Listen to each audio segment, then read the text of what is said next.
Pertsona bat juten danean dendara, eta nahi diezunean lagundu zer eta nola zer eraman, edo igual oparin bat eraman nahi badu, nola laguntzen diozu eske? Oso pertsona da usainen historia, ez da? Ba, bira, nik iteten galdera bat da zerren gogoa dakazu. Osa, da galdera bat itetena.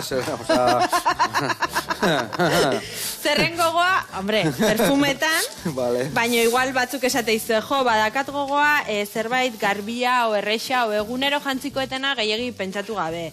Bazuia bakizu pixkan undik hasi.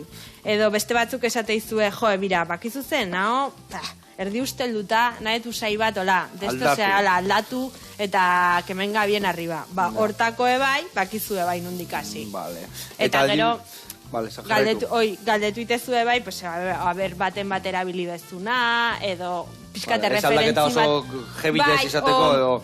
Oigia da urtekin ikastezula, joera batzuk daudela.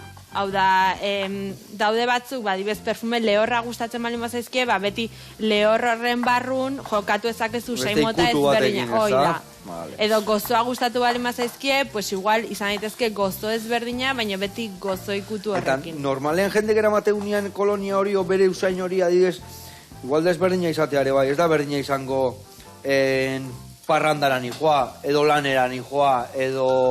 Bai. Edo amagina arrera banetxean ingoa faltzea, ez da? Oida, edo ondo gehatu behat, ez? Bai.